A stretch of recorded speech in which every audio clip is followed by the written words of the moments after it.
Cristo, caída y levantamiento de muchos. Sermón predicado la mañana del domingo 26 de diciembre de 1869 por Charles Haddon Spurgeon en el Tabernáculo Metropolitano, Newington, Londres. Y los bendijo Simeón y dijo a su madre María: He aquí, este está puesto para caída y para levantamiento de muchos en Israel, y para señal que será contradicha. Lucas capítulo 2 y versículo 34.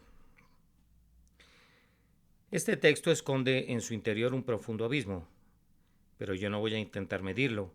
Hace unos cuantos meses se organizó una compañía para tratar de recuperar unos lingotes de oro y unas barras de plata que se suponía que yacían en el fondo del mar, en un galeón español que se hundió hace algunos siglos. Mi barca no está equipada con la maquinaria necesaria para extraer el oro escondido en los misteriosos abismos, y además yo me pregunto seriamente si el intento no sería más bien peligroso antes que rentable, pues muchos buzos que se han sumergido en las enormes profundidades de la predestinación se han perdido, y muchos más se han hecho infructuosos para la Iglesia y para el mundo. Mi barca no es más que un pequeño bote de pesca cuya ocupación es pescar almas de hombres. Mis dones solo me permiten ser un barco de cabotaje que transporta alimento de puerto en puerto para alimentar a quienes tienen hambre del pan que sacia. No intentaré, por tanto, penetrar en el sublime misterio que este texto contiene referente a la divina posición de Cristo, de ser la ocasión de la caída y del levantamiento de muchas almas. Yo creo en esta doctrina, aunque no puedo exponerla. Creo trémulamente en las palabras de Pedro referentes a aquellos que tropiezan en la palabra, siendo desobedientes, a lo cual fueron también destinados. Pero repito que aunque creo en la doctrina de la predestinación en toda su longitud y anchura, porque la veo revelada en la palabra de Dios, con todo, como no puedo ver en ningún resultado práctico que pudiera surgir de una discusión de este tema esta mañana, la dejaré para otras mentes y para otras lenguas. Prefiero conducirlos a la verdad práctica contenida en el texto. La gran doctrina práctica que tenemos ante nosotros es esta, que donde quiera que Cristo llega con cualquiera que entra en contacto, nunca deja de ejercer su influencia y nunca es inoperante. Antes bien, en cada caso se produce un resultado muy importante. Hay en el Santo Niño Jesús un poder que siempre está activo. Él no está puesto para ser un personaje que pasa inadvertido, que es inactivo o que dormita en medio de Israel, sino que está puesto para caída o para levantamiento de muchos que lo conocen. Nunca un hombre oye el Evangelio sin que se levante o caiga tras escucharlo. Nunca hay una proclamación de Jesucristo, y esa es la venida espiritual del propio Cristo, que deje a los hombres precisamente donde se encontraban. Es así. Es seguro que el Evangelio tendrá algún efecto sobre quienes lo oyen. Además, el texto nos informa que cuando la humanidad entiende el mensaje y la obra de Cristo, no los considera con indiferencia. Antes bien, cuando oye la verdad que es en Jesús, o bien la toma gozosamente en sus brazos con Simeón, o bien se vuelve para ella una señal que será contradicha. El que no es con Cristo contra él es, y el que con él no recoge desparrama. Donde Cristo está, ningún hombre permanece neutral, o bien decide por Cristo o bien decide en contra suya.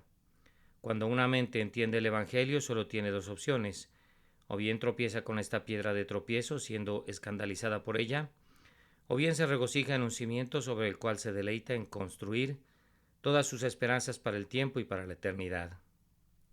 Observen entonces las dos caras de la verdad. Jesús obra siempre sobre los hombres con un marcado efecto, y por otro lado el hombre trata al Señor Jesús con una respuesta, ya sea de afecto o de oposición. Perennemente se producen una acción y una reacción al mismo tiempo. ¿Cuál crees que sea la causa de esto? ¿No es debido primero a la energía que mora en el Cristo del Señor y en el Evangelio que lo representa ahora entre los hombres? El Evangelio es pura vida y energía, como levadura, hincha y fermenta con energía interna y no puede descansar hasta que eleva todo lo que lo circunda. Podría ser comparado con la sal que tiene que permear, penetrar y sazonar lo que está sujeto a su influencia. Pablo compara la predicación de Cristo a un olor grato. Ahora bien, tú no puedes decidirle, o más bien, decirle a un perfume: Estate quieto, no satures el aire de fragancias, no afectes las narices de los hombres. No podría comportarse de otra manera, la fragancia tiene que llenar la habitación. De la misma manera, Cristo tiene que ser un olor ya sea de vida para vida o de muerte para muerte, pero ha de ser un olor donde quiera que llega. No es más factible que restrinjas la obra del Evangelio que prohíbas la acción del fuego. Si te paras delante del fuego, te calentará y te reconfortará, pero si metes la mano en el fuego, te quemará. Si mantienes al fuego en su lugar apropiado, te prestará un abundante servicio. Si arrojas afuera un tizón, consumirá toda tu casa y devorará todo lo que entre en contacto con él.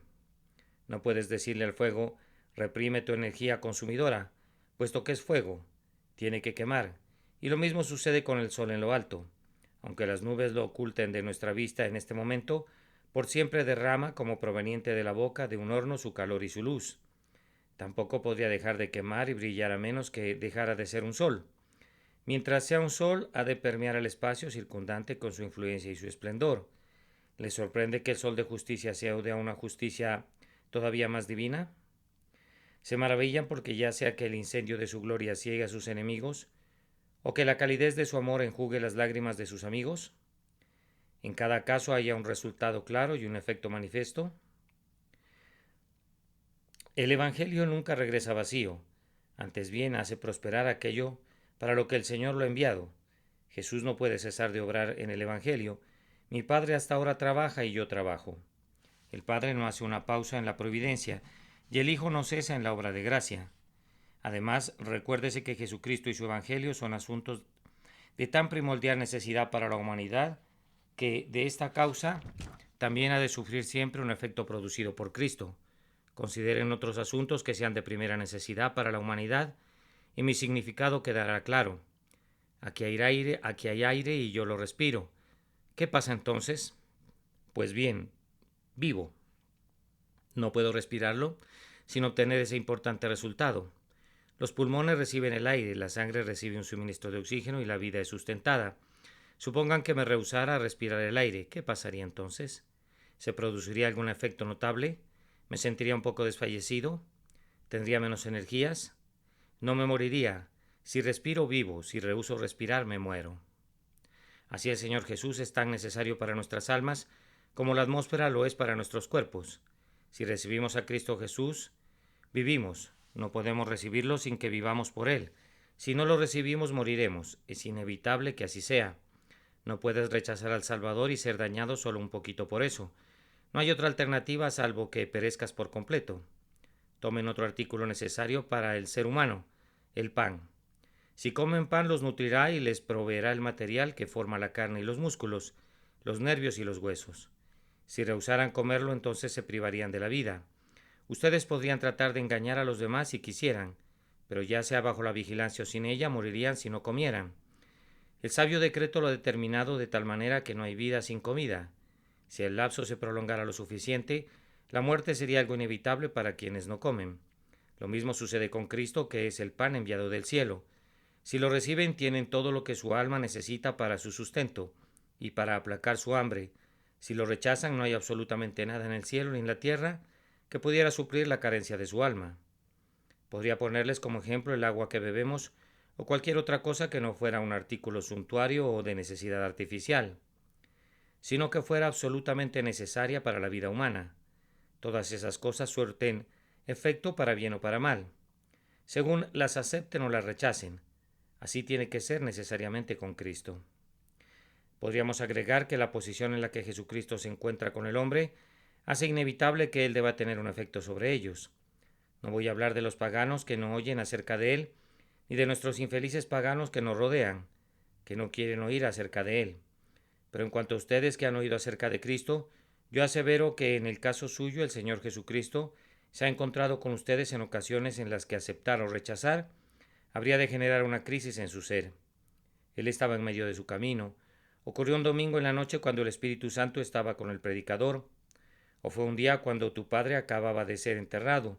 O mujer, fue una noche cuando tu amado bebé acababa de ser retirado de tu pecho para ser colocado sobre el lecho mortuorio. Puedes recordar fácilmente esa ocasión. Cristo estuvo en medio de tu camino y tú no pudiste dar ningún rodeo para esquivarlo. Aquella noche o bien tenías que tropezar con él y hacer que fuera para ti una roca de caída, o bien tenías que edificar sobre él en ese mismo instante y en ese lugar, y aceptarlo como la confianza de tu alma. Yo creo que ese momento de decisión le llega a todos los oyentes de la palabra que la hubieran oído, hasta cierto punto inteligentemente, y cuando el Espíritu Santo nos capacita a partir de ese momento para recibir al Redentor, para que sea la base de la confianza de nuestra alma, oh, qué dichoso es eso. Pero si somos dejados a nosotros mismos para rechazar a Cristo, no lo habremos rechazado sin hacer violencia a nuestra conciencia y sin haber violentado todo lo que es bueno y verdadero. No habríamos tropezado con Cristo sin saber que estábamos tropezando con el más noble don de Dios, con la mayor señal del amor del Padre, que estábamos tropezando con la única cosa que podría liberarnos de la ira venidera y asegurarnos una eternidad de gozo. Vean así que debido a que Cristo viene a nosotros en la crisis importante de nuestra vida, no puede sernos indiferente. Tiene que provocar o bien nuestra caída o bien nuestro levantamiento. Además, permíteme observar que el Señor Jesús fue puesto precisamente para eso, así dice el texto. Este está puesto para caída y para levantamiento de muchos en Israel. Vino para ese fin. Vean al labrador que toma el aventador. Se observa el montón de trigo mezclado con tamo que yace en el suelo. El labrador comienza a agitar el aventador hasta generar una corriente de viento. ¿Qué pasa? El tamo vuela hasta el más lejano confín de la era y queda solo allí. El trigo más pesado queda purificado y limpio, formando un dorado montón de grano. Así es la predicación del Evangelio. Así es Cristo. Él separa a quienes van a perecer de quienes serán salvados. El aventador discierne y descubre, revela lo que no tiene valor y manifiesta lo precioso. Cristo tiene así el aventador en su mano. Tomen otra metáfora, si quieren, que encontramos en los profetas. ¿Y quién podrá soportar el tiempo de su venida? ¿O quién podrá estar en pie cuando Él se manifieste? Porque Él es como fuego purificador y como jabón de lavadores. Vean el fuego purificador. Noten cómo arda y llamea. Ahora se ha tornado incandescente, no puedes tolerar mirarlo. ¿Qué ha sucedido? Pues bien, la escoria ha sido apartada de la plata y la aleación ha sido separada del oro. El fuego purificador separa lo precioso de lo vil, y así el Evangelio revela a los elegidos de Dios y abandona a la dureza de corazón a los impenitentes empedernidos. Donde el Evangelio es predicado, los hombres que lo aceptan son preciosos para Dios, son sus elegidos, sus escogidos. Los hombres que lo rechazan son la plata reprobada. Así los llamarán los hombres, pues Dios los ha rechazado. Observen también el jabón del lavador. El lavador toma su jabón y al realizar su oficio sobre aquella pieza de lino marcada con muchas manchas y colores, ustedes ven cómo esas cosas inmundas desaparecen con el jabón y solo permanece la hermosa tela. Las manchas y el lino experimentan el poder del jabón. De igual manera, el Evangelio toma el tejido manchado de la humanidad y lo limpia. La inmundicia desaparece y se esfuma ante él, y el hermoso lino permanece. Pasa lo mismo con los santos de Dios. Cuando el Evangelio llega a ellos los purifica, mientras que los malvados, como manchas inmundas, son arrojados fuera en su maldad. Les he mostrado así que no es posible que Cristo llegue a cualquier parte sin que produzca algún resultado. Quisiera recalcarles que no es posible que Cristo venga a ustedes sin que se produzca algún resultado. Les suplico que no caigan nunca en el error de los que aseveran que la incredulidad no es ningún pecado y que rechazar a Cristo no es una falla de ustedes. El tenor general de la Santa Escritura contradice esa opinión sumamente errónea. Casi no conozco nada que sea más tendiente a sedar a la conciencia para que se duerma que ese engaño. Pueden estar seguros de que el Evangelio será un olor de muerte para ustedes. Si no fuera para ustedes, olor de vida para vida. Si no creen, ya han sido condenados. ¿Por qué? Oigan la voz de Dios. El que en Él cree no es condenado, pero el que no cree ya ha sido condenado, porque no ha creído en el nombre del unigénito Hijo de Dios. Y esta es la condenación sobre toda otra condenación, que la luz vino al mundo y los hombres amaron más las tinieblas que la luz, porque sus obras eran malas. Ustedes se encuentran en una solemne posición esta mañana al oír el Evangelio de Cristo. No pueden salir de esta casa sin que les hubiere sido puesta una marca que permanecerá allí por los siglos, ya sea para su bien o para su mal. Cristo ha de obrar en sus almas. Él está puesto para su caída o para su levantamiento. Habiendo expuesto así la gran verdad del texto, me propongo con la mayor brevedad posible responder a una o dos preguntas. La primera pregunta es: ¿quiénes son los que caen debido a Cristo? En los días de Cristo la pregunta no era difícil de responder. Los que caían por causa de Cristo eran primero que nada los sostenedores de la tradición.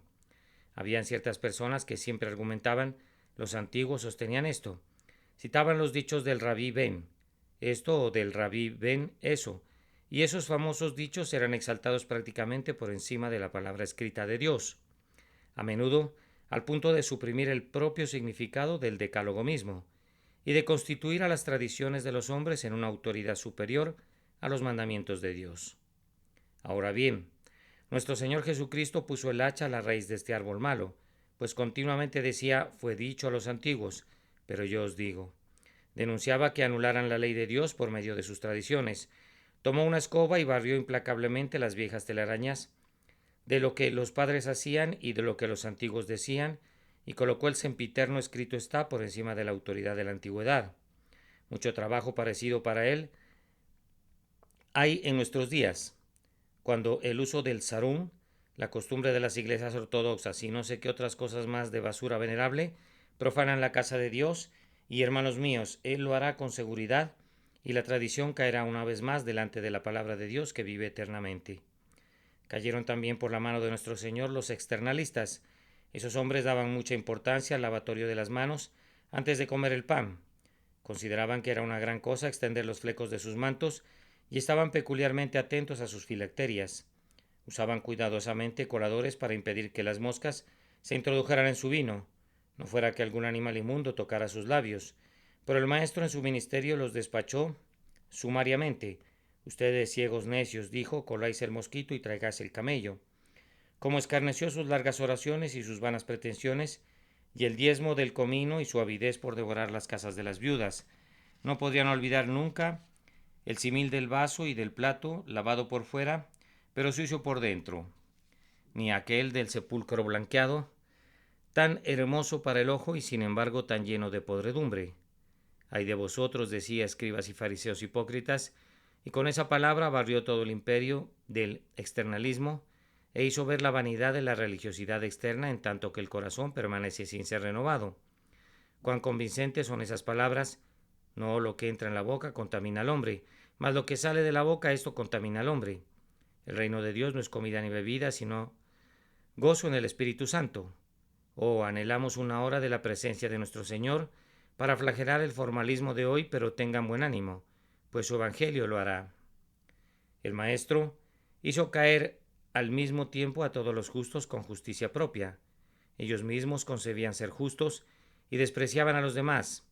Qué caída les provocó cuando contó aquella famosa parábola del fariseo y del publicano, que subieron al templo a orar, como aquel hombre altivo que daba gracias a Dios, porque no era como los otros hombres, regresó a su casa sin paz, mientras que el humilde pecador que se confesaba indigno de alzar sus ojos al cielo regresó a su casa justificado por Dios. Oh, el Maestro arrasó grandemente con la justicia propia en los días de su carne. Uno pensaría que allí donde Cristo estaba, el fariseo casi querría quitarse su filacteria y ocultar los flecos de sus mantos. Poca cosa para su orgullo era para él permanecer lejos y profesar ser mejor que otros hombres, pero Jesús de Nazaret le arrancó la máscara y le reveló el corazón. Jesús nuestro Señor fue también la caída de los sabiondos de su época. Había abogados, ellos conocían cada punto, podían discernir en un instante lo que debía ser y lo que no debía ser según los padres, y tenían una manera de leer cada precepto de Moisés de tal manera como para hacerlo significar lo que quisieras, de acuerdo al tamaño de tu cartera. Luego estaban los escribas. Cuán diligentes estudiantes habían sido. Ellos sabían cuántas letras había en toda la ley, y cuál era la letra del medio y cuál era la palabra del medio. Ellos conocían el tamaño y la longitud de cada libro, y habían escrito notas incomparables en sabiduría sobre cada pasaje, y eran expertos en enlodar el sentido de cada pasaje y en hacer que las palabras significaran lo que nunca tuvieron la intención de enseñar. Esos doctores en teología, esos escribas del tiempo de Cristo eran diligentes estudiantes de la tierra, y con todo, Él los desconcertó con una pregunta tan sencilla que hasta un niño sería capaz de responder.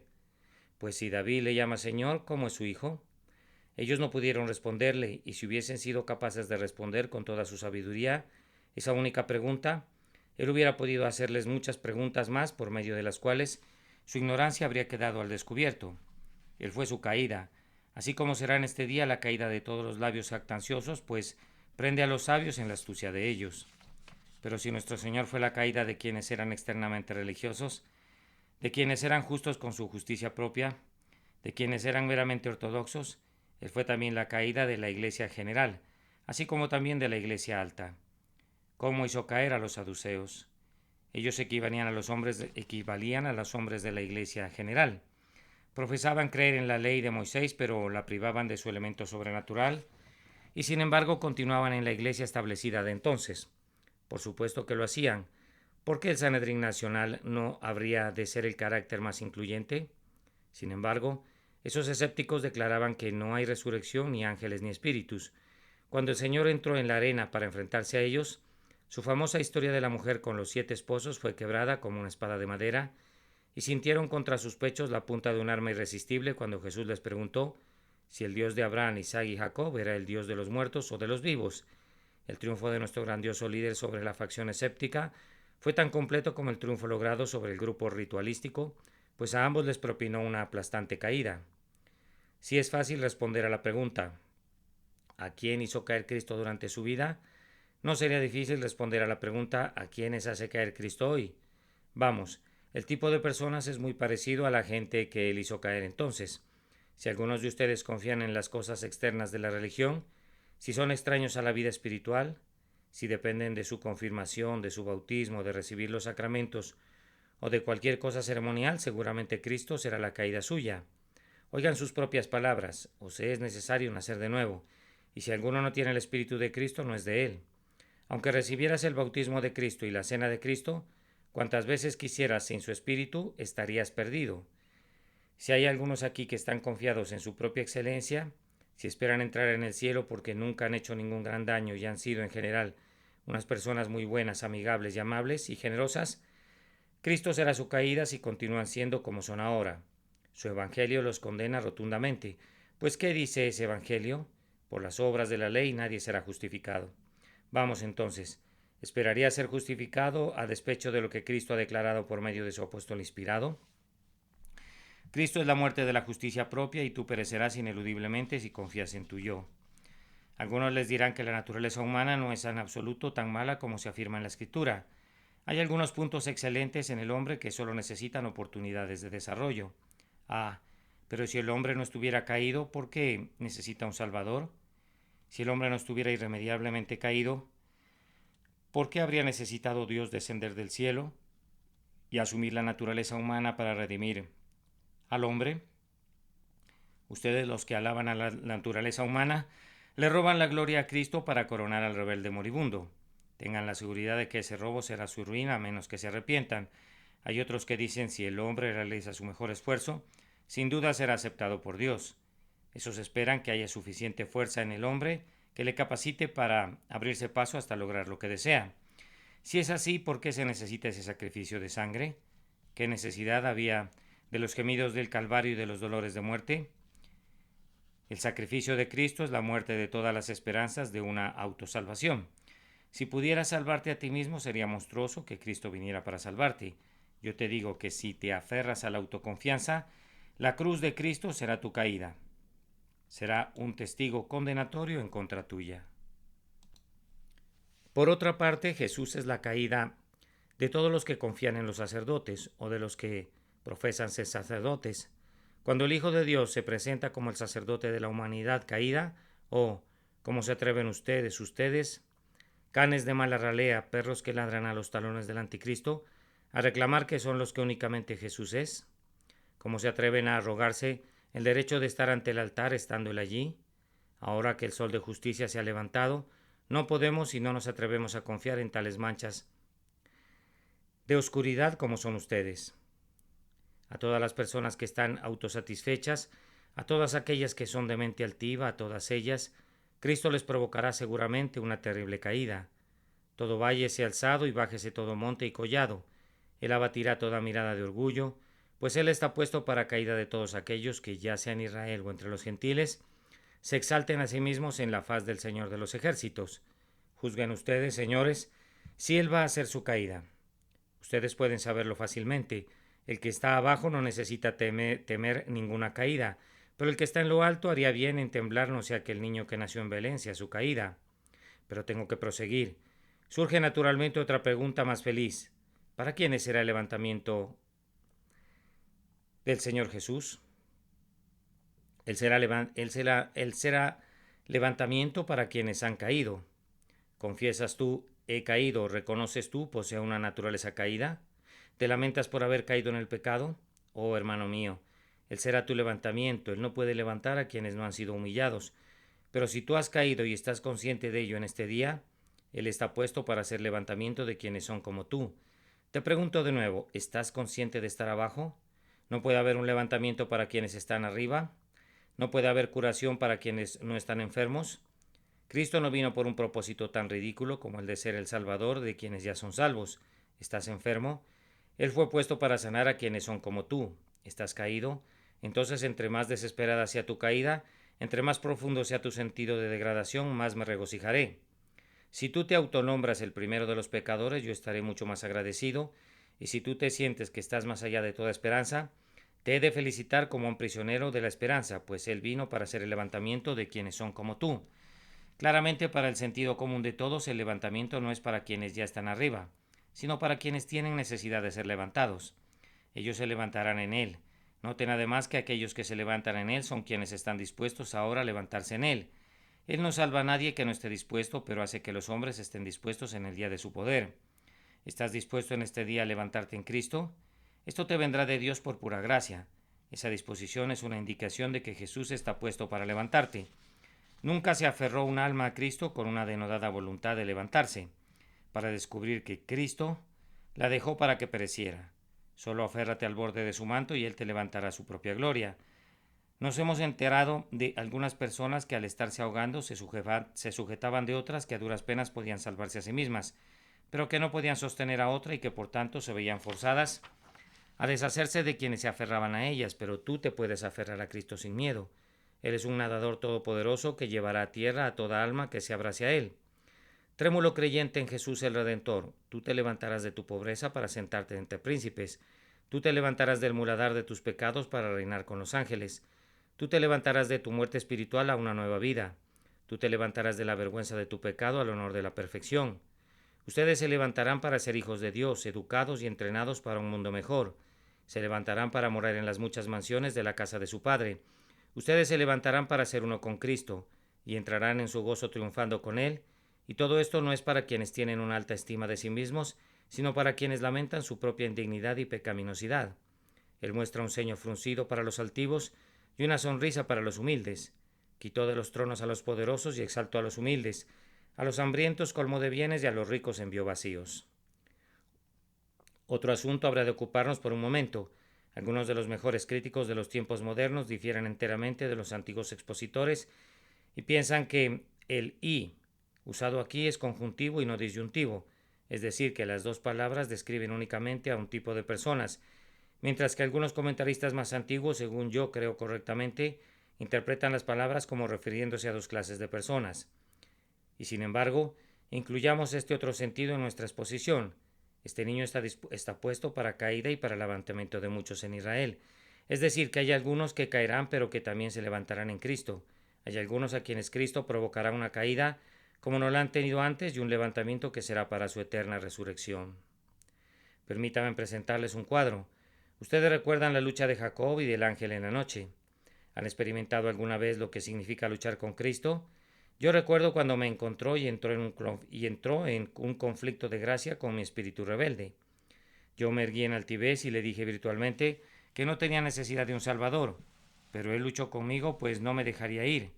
Me quedé pisando firme según me imaginaba, en la ley, pero qué caída me provocó cuando me reveló la naturaleza espiritual de esa ley y me demostró mi culpabilidad en cada punto. Entonces pensé que estaba parado firmemente con un pie sobre la ley y con el otro sobre su gracia, imaginando que yo podría ser salvado en parte por la misericordia de Dios y en parte por mis propios esfuerzos. Pero qué caída experimenté cuando aprendí que si la salvación era por obras, no podía ser por gracia, y si era por gracia no podía ser por obras, que las dos no podían mezclarse entre sí. Luego dije que pondría mi esperanza en el cumplimiento de los deberes que el Evangelio inculca. Pensé que tenía el poder de hacer eso. Me arrepentiría y creería, y así ganaría el cielo. Pero qué caída experimenté, y cómo cada uno de mis huesos parecía quebrado cuando me declaró: separado de mí nada podéis hacer. Ninguno puede venir a mí si no le fuere dado del Padre. ¿Recuerdas, hermano, cuando yacías delante de Cristo y del Evangelio, todo quebrantado y magullado, hasta que no quedó nada de vida en ti excepto la vida que podía sufrir dolor, e incluso cuestionabas esa vida? Pues temías que no sufrías suficiente dolor, sentías que no eras lo suficientemente penitente ni lo suficientemente creyente, y que no podías convertirte en ninguna otra cosa diferente de lo que eras. Estabas desesperado y desamparado. Así es como Cristo salva a las almas. Primero les provoca una caída y posteriormente los hace levantarse. No puedes llenar la vasija mientras no esté vacía. Tienes que desalojar al mérito humano para que haya espacio para la misericordia. No puedes vestir al hombre ya que está vestido, ni alimentar a quien no está hambriento. Es el alma hambrienta la que es saciada. Es el alma desnuda la que es vestida. Es el caído quien es levantado. Pero la caída que Jesús provoca es una bendita caída. Él nunca derribó a nadie sin que lo levantara después. Estos son los atributos de Jehová Jesús. Yo hago morir y yo hago vivir, yo hiero y yo sano. El texto dice que después de la caída viene el levantamiento. Ya he explicado lo que es eso. Espero que lo entiendan. Si ustedes en este día son capacitados para asirse a Jesucristo, a través de confiar simplemente en Él, ya han sido levantados por Él. Quien confía en Cristo es perdonado, es aceptado y es salvado. Y por bajo que hayas caído en tu propia estima, debido a la caída que la verdad te ha provocado, puedes remontarte a una mayor altura en la unión que tienes con Cristo, pues eres acepto en el amado, y ahora entonces ninguna condenación hay para ti. El cielo es tu segura porción y tú estarás con Cristo donde Él está. Vamos a concluir con unas cuantas palabras sobre la última parte del texto. El texto nos dice que el Señor Jesús es una señal que será contradicha. ¿De qué es una señal? El Señor Jesucristo es una extraordinaria señal y es la única señal que conozco que haya sido contradicha jamás. Él es una señal del amor divino. De tal manera amó Dios al mundo que ha dado a su Hijo unigénito. Nunca hubo una señal igual del amor de Dios por el hombre como cuando Dios dio a su propio Hijo por él. Ahora bien, ha habido muchas otras señales de amor de Dios, pero los hombres no las han contradicho. El arco iris fue en algunos sentidos una señal de su amor, de que no destruiría más al mundo con un diluvio. El sol es una señal de amor de Dios por el hombre y también lo es la luna. Él hace que el sol brille de día y que la luna resplandezca de noche, porque para siempre es su misericordia. Una abundante cosecha, un torrente que huye, un viento refrescante, las misericordias comunes de la vida, todas esas son señales de la benevolencia de Dios y nadie las contradice. Pero la más grandiosa señal de benevolencia de parte de Dios fue cuando no escatimó a su propio Hijo y sin embargo no oyes el murmullo, el ruido y la confusión de lenguas, como estruendos de muchas aguas conforme claman las naciones. Este es el heredero, venid, matémosle. Hay que eliminarlo, hay que eliminar a un individuo como ese de la faz de la tierra. No es conveniente que viva. Oh, prodigio de la malicia humana. Dios llega al clímax de la benevolencia y el hombre exhibe el clímax del odio mortal. El mayor don provoca la mayor hostilidad y la más excelsa señal hace surgir la más virulenta oposición. Cristo fue una señal de la justicia divina, un Salvador sangrante, el Hijo de Dios abandonado por su Padre, los rayos de la venganza que encuentran un blanco en la persona del bien amado. En todo esto se revela más plenamente la justicia. No me he enterado de que otras señales de venganza hubieran sido contradichas. Los hombres han temblado, pero no han lanzado improperios. Sodoma y Gomorra, con cabezas inclinadas, confesaron la justicia de su condena. Egipto, engullido por el Mar Rojo, no dijo nada al respecto. Ninguno de sus registros contienen una sola blasfemia contra Jehová por haber barrido la caballería de la nación. Los juicios de Dios, como regla, dejan mudos de asombro a los hombres. Pero esto, que fue la mayor manifestación del odio divino contra el pecado, cuando el Hijo de Dios fue hecho descender a las más bajas profundidades como nuestro sustituto, esto provoca hoy la mayor ira del hombre. ¿No sabes cuántos están continuamente lanzando improperios contra la cruz? El crucificado es aborrecido todavía. Cuán sin par es la perversidad de la naturaleza humana, que cuando Dios manifiesta más su justicia pero la mezcla dulcemente con su amor, la señal es contradicha por todas partes. Permítame concluir en un punto en que mucho más se podría decir al observar que Cristo fue la señal de la comunión del hombre con Dios y del compañerismo de Dios con el hombre. Nadie debió haber contradicho eso. Debería ser el mayor gozo del hombre que haya una escalera que va de la tierra al cielo y que haya un puente que conecta a la criatura con el Creador. Pero el hombre no quiere estar cerca de su Dios y por ello lanza improperios contra los medios provistos para la comunión. Cristo es la señal de la simiente elegida.